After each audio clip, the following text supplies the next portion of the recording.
제목을 위대한 중세 메시업 신앙 철학을 만나다 이렇게 제목을 잡았네요. 메시업이란 말은 뭐 영어에서 보통 이야기하는 전혀 다른 것을 섞어서 새로운 것을 만드는 뭐 그런 것을 말하는 건데, 신앙과 철학이 전혀 다른 것인데 섞어서 새로운 것을 만들었다, 뭐 이렇게 판단하는 건 그렇게 좋지는 않다고 보여져요. 신앙은 믿는 바고, 철학은 그것을 정리하는, 생각하는 도구죠. 신앙은 목적이고 대상이고, 철학은 도구고 방법이고, 뭐 이런 면으로 생각해야 되는데, 이걸 너무 뭐라고 할까요? 제목으로만 보면 조금 마음에 들지는 않네요. 자료에 비해서 제목을 뽑아낸 것이 아마 현대인들이 너무 이렇게 생각하는 거가 많으니까, 라지 랭귀지 모델을 따라가는 AI 입장에서는 이렇게 될 제목 같은 걸 이렇게 만들 가능성이 높기는 하겠죠. 어쨌든 한번 들어보죠. 신앙과 철학을 조화시키려고 했던 중세의 스콜라 신학의 본질에 대해서 한번 들어보는 시간 가져보죠. 여러분, 중세 유럽에서 벌어진 가장 스케일 큰 지적 배틀 들어보셨나요? 바로 신앙과 이성이라는 당시엔 절대 섞일 수 없을 것 같던 두 거인을 어떻게든 한 링 위에 올려보려고 했던 정말 어마어마한 시도에 대한 이야기입니다. 자, 상상 한번 해보세요. 내가 평생을 걸고 믿어온 어떤 진리가 있어요. 근데 어느 날 엄청나게 똑똑하고 논리적인 새로운 생각이 나타나서 그걸 정면으로 반박하는 겁니다. 어때요? 머릿속이 하얘지겠죠? 바로 이 거대한 고민이 중세 유럽 지식인들의 머릿속을 제대로 뒤흔들었습니다. 바로 이 지점에서 스콜라 신학이 탄생합니다. 이건 단순히 신앙을 변호하는 걸 넘어서 신앙과 이성이 서로 싸우는 게 아니라 오히려 세상을 이해하는 최강의 파워 커플이 될 수 있다는 걸 보여주려고 했던 중세의 정말 위대한 지적 프로젝트였던 거죠. 근데 말이죠, 이렇게 엄청난 지적 계주가 시작되려면 당연히 그 전에 트랙을 깔고 스타팅 블록을 단단히 설치한 사람들이 있어야 하지 않겠어요? 고대 핵심 사상가들이 바로 그 무대를 준비했습니다. 먼저 아우구스티누스가 딱 선언합니다. 이해? 일단 믿는 게 먼저야. 그러자 최초의 스콜라 철학자라고 불리는 보에티우스가 바통을 이어받아서 이렇게 말하죠. 좋아, 그럼 그 믿음을 설명하는데 논리라는 아주 끝내주는 도구를 한번 써보자. 믿음이 출발점이고 이성은 그걸 도와주는 도구. 바로 이 두 개의 거대한 기둥 위에서 모든 이 얘기가 시작된 겁니다. 자, 그럼 본격적으로 경주를 시작한 첫 주자들을 만나봐야겠죠? 이해를 추구하는 신앙이라는 이 바통을 처음으로 꽉 움켜쥔 개척자들, 지금 바로 소개합니다. 첫 번째 주자는 바로 안셀무스. 이 양반이 이 운동 전체의 모토를 만들어버렸어요. 나는 이해하기 위해 믿는다. 이 한마디로 그냥 게임 끝이죠. 순수한 이성만으로 신앙의 핵심을 증명하려고 했던 그야말로 스콜라 철학의 아버지라는 별명이 아깝지 않은 인물입니다. 다음 주자는 이분은 좀 남다릅니다. 똑똑하고 매력적인 데다가 약간 바나나 기질까지 갖춘 피에르 아벨라르. 당시 파리를 뒤흔들었던 완전 스타 교수였는데 그가 이렇게 외친 거죠. 진짜 진리를 알고 싶어? 그럼 일단 모든 걸 의심하고 질문부터 던져. 그의 방식은 정말 혁명적이었어요.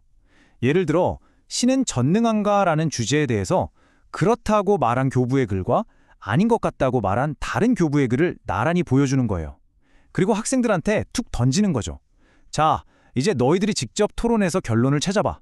이게 바로 예 그리고 아니요 방식인데 정말 대단하지 않나요? 이런 멋진 개척자들 덕분에 스콜라 철학이라는 이 경주는 점점 더 속도가 붙습니다. 자, 이 지적인 레이스가 어떻게 전개되었는지 전체적인 지도를 한번 보실까요? 초기 형성기를 지나 방법론이 막 폭발적으로 성장하고 마침내 황금기를 맞이했다가 나중에 비평가들도 등장하게 되죠. 드디어 이 경주의 하이라이트, 황금기인 13세기입니다. 이때 이 모든 지적인 흐름들을 하나로 싹 모아서 정말 거대하고 웅장한 사상의 대성당을 지으려고 했던 끝판왕이 등장합니다. 자, 이 황금기의 핵심 선수들 라인업 좀 보세요. 이건 뭐 거의 중세 철학계의 어벤져스 아닙니까? 모든 걸 종합하려는 건축가부터 신비주의를 강조한 사상가, 그리고 아주 날카롭게 파고드는 미묘한 박사, 마지막으로 모든 걸 심플하게 정리하는 미니멀리스트까지 정말 화려하죠. 그 중에서도 단연코 챔피언은 바로 토마스 아퀴나스입니다. 당시에 막 재발견된 아리스토텔레스의 철학을 보고 다른 사람들은 이건 너무 위험한 거 아냐? 하고 걱정했거든요. 근데 아퀴나스는 달랐어요. 이건 신이 우리에게 주신 최고의 도구 상자야 라고 생각했던 거죠. 그의 걸작 신학대전을 보면 그 방법이 정말 기가 막힙니다. 먼저 질문을 딱 던져요. 그리고 그 질문에 대한 모든 반론을 다 소개합니다. 그런 다음에 하지만 다른 의견도 있다면서 또 다른 관점을 제시하고 최종적으로 자신의 답변으로 앞의 모든 논쟁을 아주 깔끔하게 정리해버리죠. 정말 완벽한 시스템 아닌가요? 하지만 뭐 어떤 분야든 정점을 찍고 나면 그 다음 주자들은 또 새로운 길을 찾기 마련이잖아요. 심지어 앞서간 챔피언의 생각에 정말 그게 최선일까? 하고 질문을 던지면서 말이죠. 먼저 등장한 비평가는 묘모한 박사라는 별명을 가진 둔스 스코투스입니다.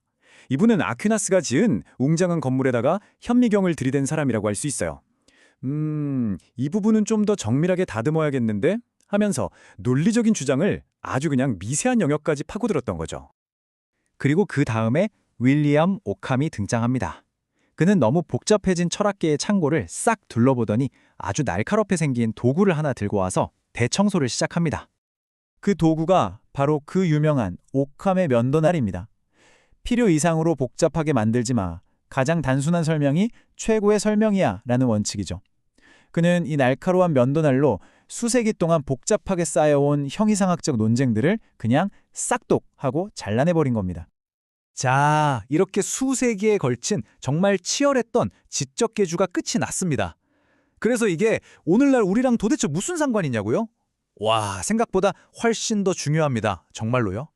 스콜라 철학자들이 남긴 유산은 정말 어마어마합니다. 우리가 지금 다니는 대학의 시스템, 찬성과 반대를 나눠서 토론하는 방식, 그리고 무엇보다 중요한 건 신앙이 이성을 두려워할 필요가 없다는 그 생각 자체, 우리가 지금 생각하고 배우는 방식의 뿌리가 바로 여기에 있는 거죠. 그리고 이들의 이야기는 오늘날 우리에게 아주 중요한 질문 하나를 던집니다.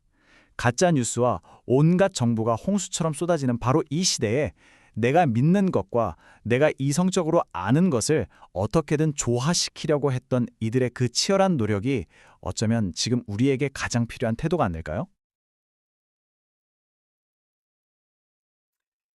예?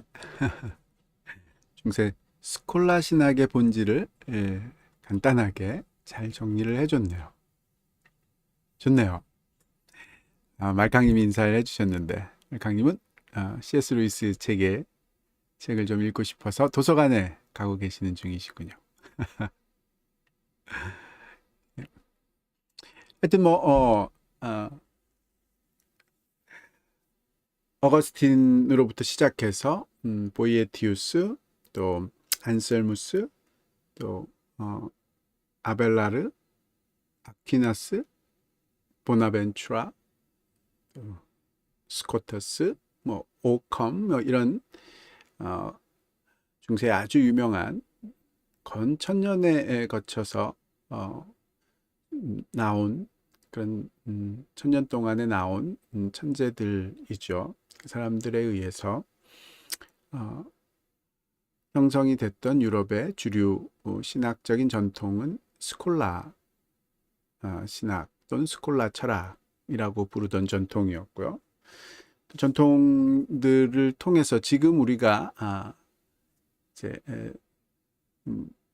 아직도 가지고 있는 이 대학 시스템이 시작이 되었고, 토론을 통해서 서로의 의견을 들어보고 그 토론을 통해서 서로 다른 의견들을 말하자면 디베이트도 하고 또 조율해서 더 나은 말하자면 결론들도 이끌어내 보기도 하고 하는 그런 적극적인 토론 문화가 이제 대학에 형성이 됐죠.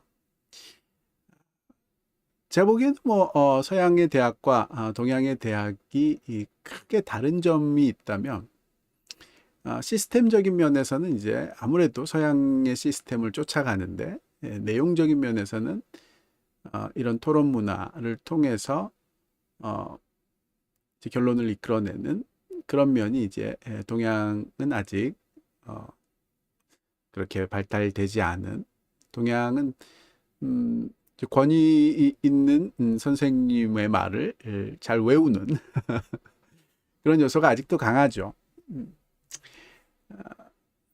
교육 시스템이라든지 학위 시스템이라든지 뭐 교육의 내용이라든지 이런 것들은 서양을 이제 많이 따라가지만 아직까지도 이제 이런 찬반 어떤 주제에 대한 찬반 토론을 통해서 의견을 조율해가는 그런 식의 교육 과정들은 좀 부족하지 않나. 뭐 제가 이제 대학이 나온 지가 이제 꽤 돼서 어떻게 보면 이제 많이 달라졌는데 모르고 있을 수도 있겠지만 적어도 제 경험으로는 그러네요. 어쨌든 이 과정을 통해서 기독교는 전통적으로 특별히 이 서구 유럽을 통해서 흘러왔던 기독교는 신앙과 이성을 조화시키려는, 그래서 보다 조화롭고 안정적인 그런 신앙을 가지려는 노력, 그것이 기독교의 주류적인 그런 모습이었다. 그런 면에서 봤을 때 이제 조금은 안타깝다고 할까요? 한국의 기독교의 모습은 신앙과 이성을 분리하는 그런 것이 훨씬 더 익숙한, 이성적이지 않은 것이 신앙이다라고 생각하는 쪽에 더 많은 강조점을 두는, 일반적으로 그런 면이 이제 저로서는 조금 아쉬운 그런 면이 있는데, 물론 이제 그런 사람들이 전혀 없었던 건 아니지만 전반적으로 기독교의 전통적인 주류적인 그런 흐름들은 신앙과 이성을 조화시키려는 그런 모습이었지 않았나. 그런 중세의 오랜 옛날에 기독교 선배들의 모습들을 꽤 잘 정리를 해줬네요. 그리고 나오는 이름들, 어거스틴, 보이에티우스, 또 안셀무스, 어거스틴, 또 보나벤투라, 스코터스, 오컴, 뭐 이런 사람들 이름들을 조금 잘 알고 있으면 또 좀 더 세련된 뭔가 좀 설명할 수 있고, 또 좀 잘 알고 인폼드 된 정보를 갖고 있는 그런 기독교인으로서 여겨질 수 있겠죠. 근데 그런 면으로도 좀 도움이 됐으면 좋겠네요.